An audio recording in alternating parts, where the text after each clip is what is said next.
and asking me to be a part of it. It is a passion that I hold along with Sherry. And I'm glad that this organization exists to sort of advocate for this group. So I was asked to talk about palliative care, and the title is What It Is and What It Is Not. Here, I'm going to begin with a couple of definitions. So palliative care is a clinical approach that centers on people with an illness and their family. And the goal is to improve quality of life.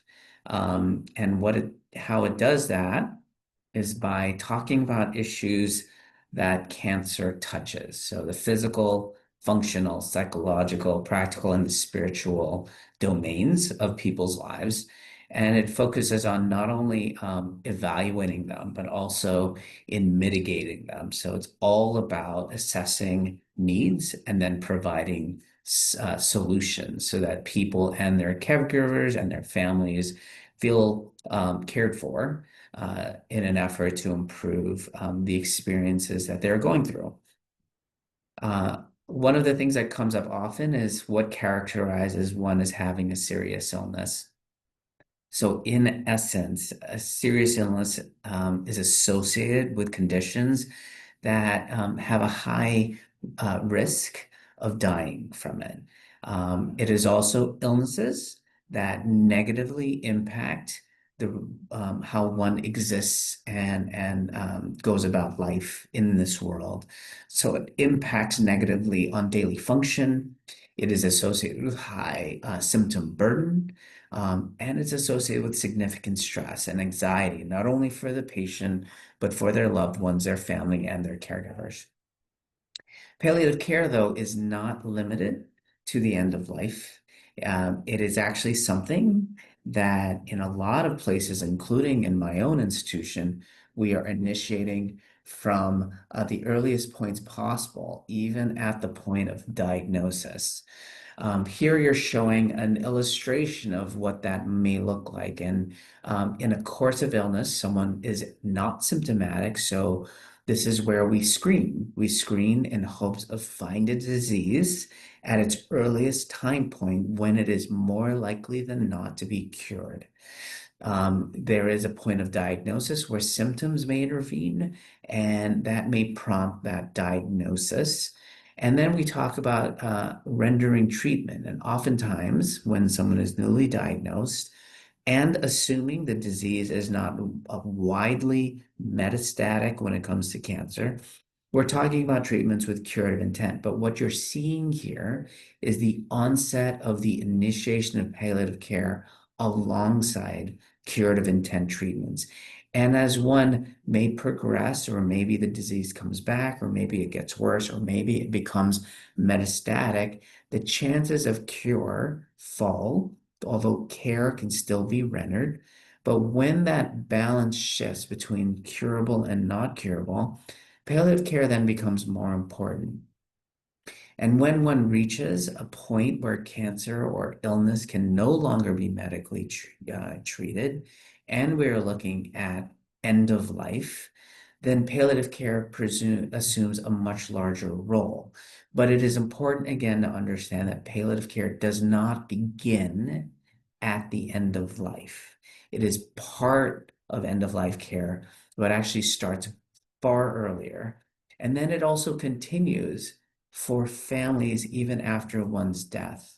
And and it is associated with getting people through or coping with bereavement. Here's the distinctions then between palliative care and end of life care. Palliative care can be offered to anyone regardless of prognosis, even if you are expected to live the next 70 years after your cancer diagnosis.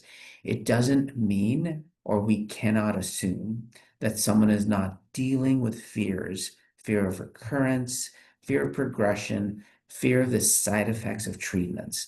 Hence, palliative care is really important and is independent of how well you are expected to do.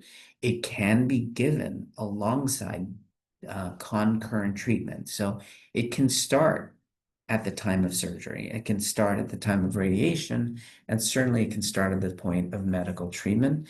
It is not limited to people with stage 4 or metastatic disease at diagnosis. People with stage 1 breast cancers are eligible to receive this increased level of support, and it can be given again with life-prolonging therapy, not curative therapy, but treatment aimed at improving the odds you will continue to live with disease. Where palliative care and end-of-life care have commonalities is the focus on symptom burden and the focus on quality of life, as well as symptom management and the provision of comfort.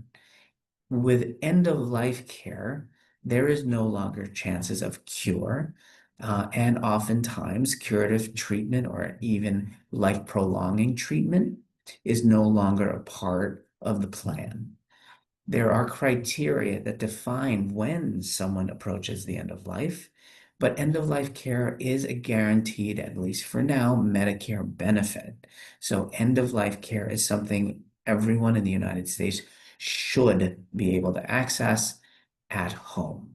Does not necessarily, it is not synonymous with hospitalization or inpatient hospice care. We can actually render, and most people are given end-of-life care at home.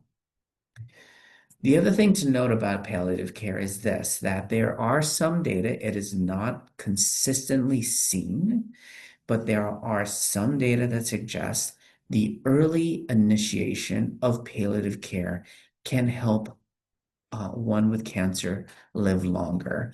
The study that people oftentimes will refer to was published in 2010, 15 years ago, in the New England Journal of Medicine.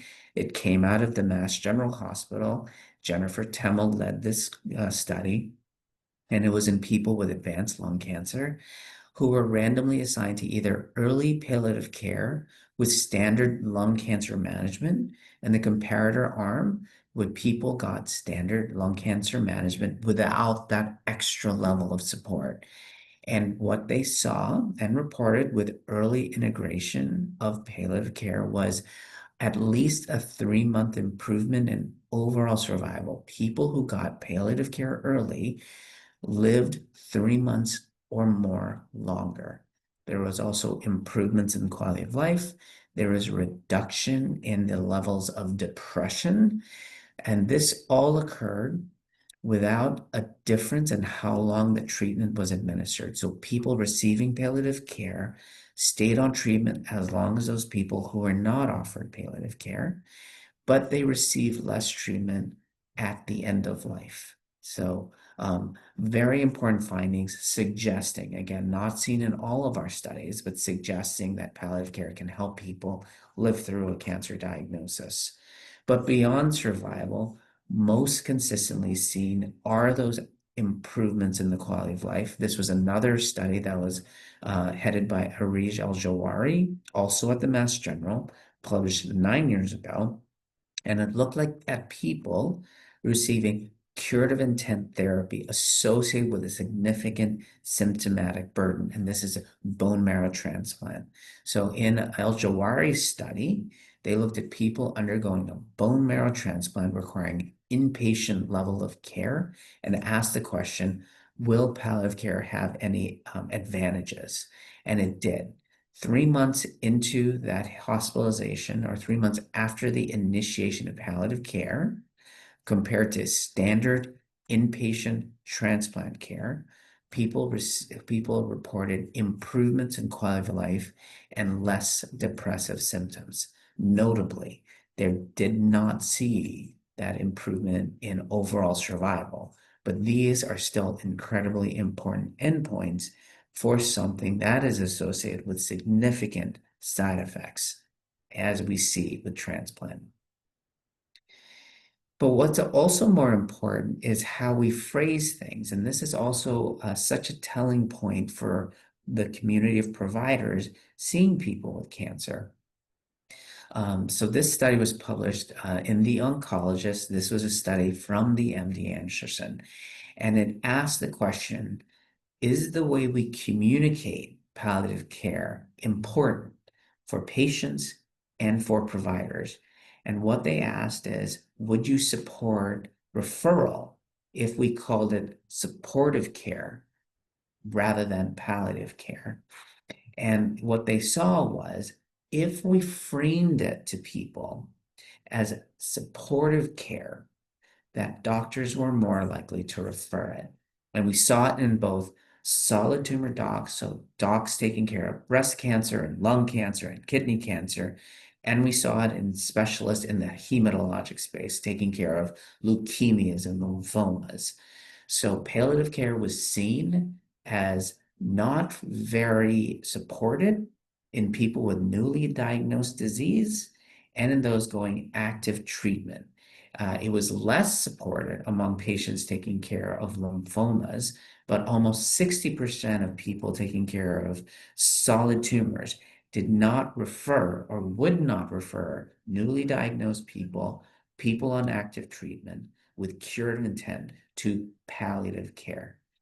Supportive care, however, almost universally and at least 20 to 30% higher was supported in that community. In fact, it didn't even matter for people no longer receiving cancer treatment. It didn't matter if you called it palliative care or supportive care. We would have preferred for either. But it is in that population where cure is in the line of sight where we felt more comfortable and felt it was more appropriate to phrase it as supportive care rather than palliative care. So palliative care, in the end of the day, is about helping someone with cancer or another life-threatening illness restore that life to the one they deserve and then the one they hope for. And it establishes itself through many domains. And I've sort of said this before, but it approaches the patient and the family in very different domains. And these domains will shift with the patient. So in very much, it is an individualized approach where we see where the need is, where someone is struggling, and that is the aspects that become part of a palliative care treatment plan. So who should seek palliative care? This is my own way of thinking about it. I think anybody having a hard time coming to terms with this diagnosis of cancer, where it's actually causing some anguish to the point it may be interfering with the way they interact with their families and friends, or it may interfere with their ability to go to work, or it may limit how much socialization they used to do. Individuals with this heightened sense of emotional distress, mental anguish, will benefit from having this extra layer of supportive care. Caregivers facing disruptions in their own relationships. Nothing is more uh, um, damaging to couples and intimacy than a diagnosis of cancer and the treatments that it requires, whether that be surgical, and for men, a mastectomy, all the way out to the impacts of medical therapy. And I'm talking chemotherapy as well as anti-estrogenic treatments. These can lead to very difficult ways of renegotiating or navigating intimacy as well as intercourse, and they can also benefit from a supportive care specialist. Families struggling with that impact for cancer, whether it's due to a heightened layer of time toxicity because dad needs to go back and forth to clinic more often, or dad is hospitalized following surgery or complications.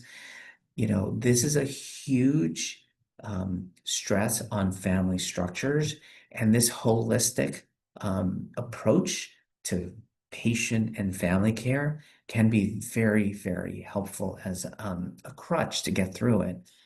And then people experiencing significant symptoms associated with cancer or its treatments also should avail themselves of palliative care because, again, the data is consistent. It can improve the quality of life you have following a diagnosis of cancer. So I'm just going to take this into perspective and talk about sexuality because this is a palliative care issue for many men and their partners.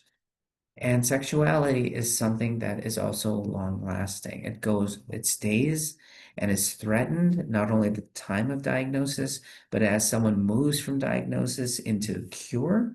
And for people with metastatic breast cancer, it stays and it may not be addressed. And that suffering regarding a loss of intimacy or changes in function can persist. In fact, if we don't ask about it, it is very likely people experiencing it will not tell us about it. In this one study through the Livestrong Foundation, less than half of people who were experiencing sexual problems brought it up to their treatment teams.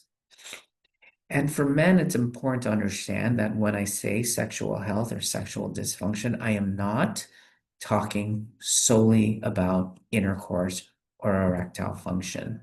Sexual health is actually a huge constellation of different components, from intimacy to sensuality to how we perceive our own body image to the sense of arousal and desire to how we achieve climax and whether or not the entire process results in satisfaction. All of it is important. And for men, we oftentimes will reduce sexual dysfunction to erectile dysfunction, but understand that we know there are other forms of sexual dysfunction. And for men with breast cancer who are getting treated with endocrine treatments like tamoxifen, or maybe are getting an injection to suppress um, brain stimulation into their testis to reduce testosterone, you know, other things are impacted beyond erectile function, and that can be sexual bother. This is that experience of being able to have intercourse, but not have it be satisfactory to the point that it is something that you cannot shake. There can be orgasmic or ejaculatory disorders, and there's reductions in penile length, most often seen, say, with prostate cancer or pelvic radiation. But I also include here negative impacts on body image, which men do experience. We realize they do, particularly if they have undergone a mastectomy without a chest wall reconstruction or oncoplastic surgeries, um, which can leave them with a more concave, asymmetric chest. This is how we often will think of sexuality, though in men, it's often reduced to an on and off switch. When men are erect, they are aroused, they more often will reach for their partners, more often will uh, initiate an intimate encounter. And when it's off, most men would walk away. I like to say it's the difference between watching a football game and going to bed. However, we also understand that this is a far more complicated matter after a cancer diagnosis. This is a model for sexuality in men after a diagnosis of cancer that was created with my friend Ann Katz. And if you see in the start, we each have a schema where we know, or for us as individuals, what sex means to us. And it's informed by how we were raised, by the relationships we had, the relationships we witnessed, and our sexual encounters in the past. But that when our body goes through changes, whether it's due to age or disease, and when we're provided medications that will also influence how we are doing as people, that influences that schema and influences our sexual drive. And it can influence sexual confidence that we have, whether we become anxious about how we will perform or are very confident. Communication, and if relevant, the role of the partner is so important in recovery, and it is through that bridge of intimacy that that can occur. The other thing that this demonstrates in a palliative care perspective is that it is not only important that we identify, acknowledge, and support people who are having issues with sexuality, but it's also because there are things that can be done.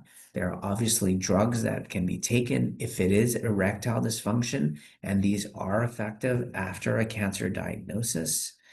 But it's also important to acknowledge that pills are not enough, that we need to include partners in a conversation about how sexual relationships will or can work after cancer and after treatments.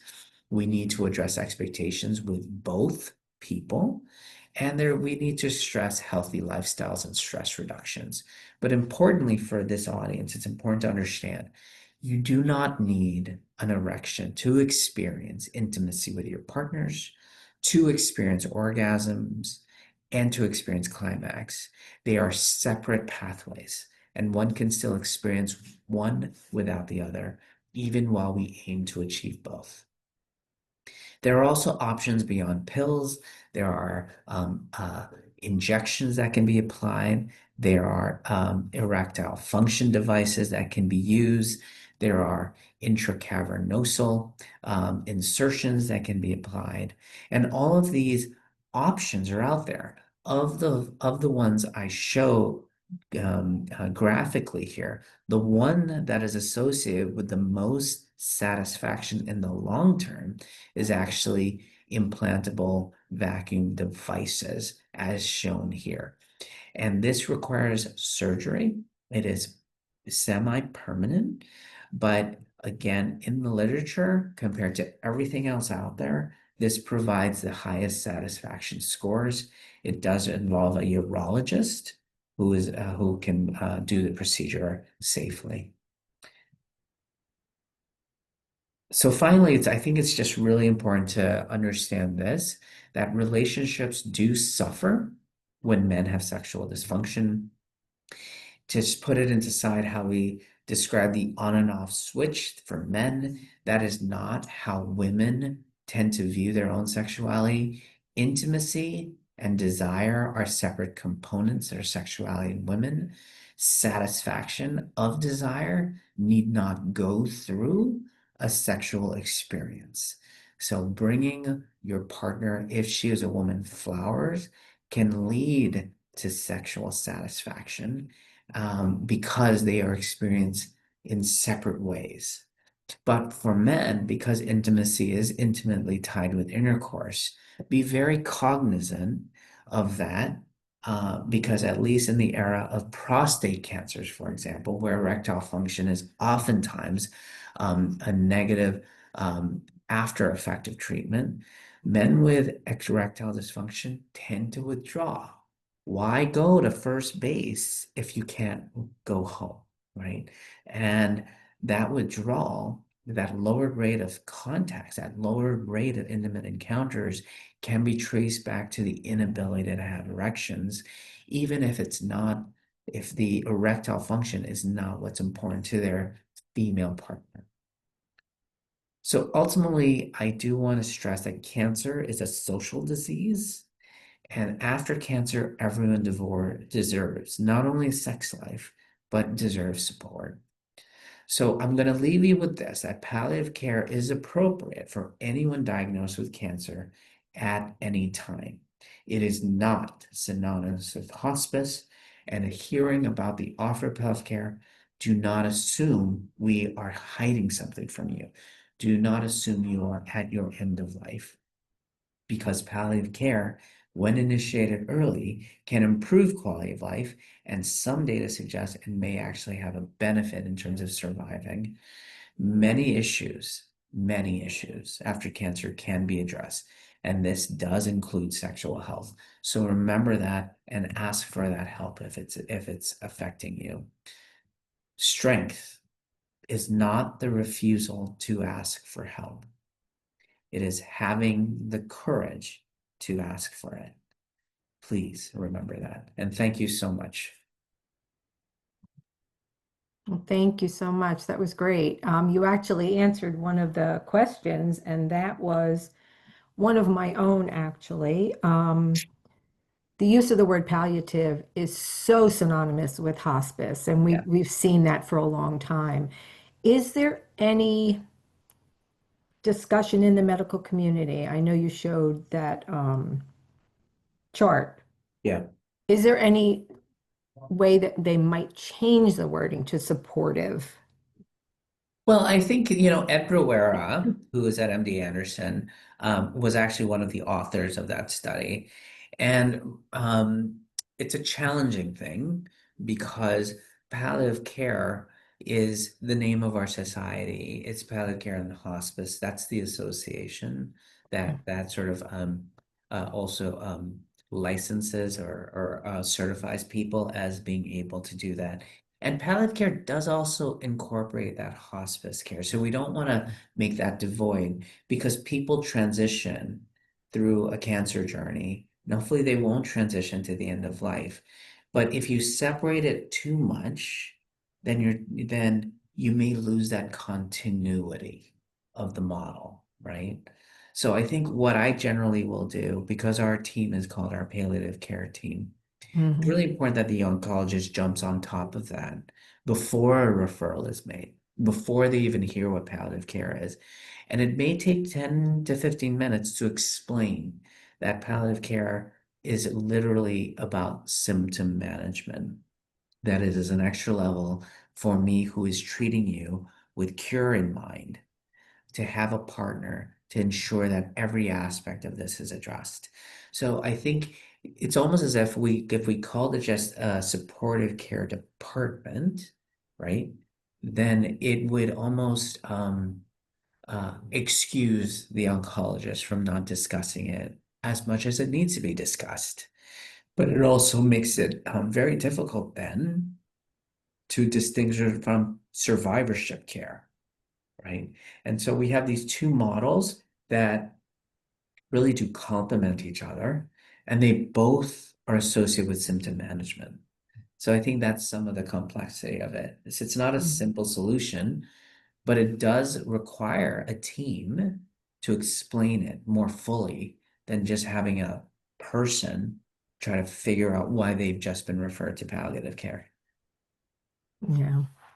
And that was one of the questions that came through, Yeah. that these two terms are so often confused. What's the simplest and cleanest way for people to understand the difference between the Yeah. two? Yeah, and I think it's really up to the community advocates like your group, as well as cancer centers, whether they're academic centers or community centers, to make it clear, whether that's in their brochures, whether it's in how they communicate the topic, whether it's part of a chemotherapy packet or a new patient packet, that it's very clear that palliative care is synonymous with symptom care, that it's appropriate at the beginning, and so that the explanations are locally based, you know, and so that the synonyms that a patient with cancer walks away with is that palliative care is synonymous with symptom management, not that palliative care is synonymous with end of life care. Hmm. Let me see what came here for me. Some patients panic when a doctor mentions palliative care. What would you say to help someone understand that accepting palliative care is not giving up? Yeah, that's a really good question, especially for someone who was diagnosed, say, with locally advanced breast cancer, because then it's, we're talking more things that are on the table as far as treatment. Maybe we're talking prognosis. While cure is what we hope for, chances are lower of cure. And when you introduce these complexities in diagnosis and then also add on palliative care, people oftentimes will assume the worst. So I think really important that the term be introduced by the medical oncologist or with a palliative care specialist, that the context be understood, and that we speak not only to the patient, but to the most important people in that patient's life. So, family, caregiver, intimate partner, they should be a part of that conversation. So, we make them aware that palliative care is a model not only for the person with cancer, but also for the family and the caregiver. as well. So it's really geared towards the family as a unit or that circle of friends as a unit and that intimate partner is a part of it. But that is also the distinction here that palliative care is not just aimed at you who have been diagnosed with cancer. Palliative care is aimed at all of you who are being affected by this person's cancer diagnosis. That's important because everybody's involved in it for sure. Yes, absolutely. Cancer affects more than the body. It impacts emotions, identity, relationships, and daily life. How does palliative care support all of those dimensions, not just physical symptoms? Right. And I think that's why it's important to understand the different domains. And, palliative care specialists will come up with treatment plans, just like a medical oncologist will. And those plans will incorporate these different aspects, these different domains. And it may be that they will bring others in to your specific care plan. For example, like I said, if your sexual and intimate relationships are being negatively affected, a palliative care specialist will not only be able to have that conversation, normalize what you're experiencing, also, acknowledge it as real, but bring somebody else in with the expertise and the sensitivity to help them to ensure that your plan is as personalized as it can be.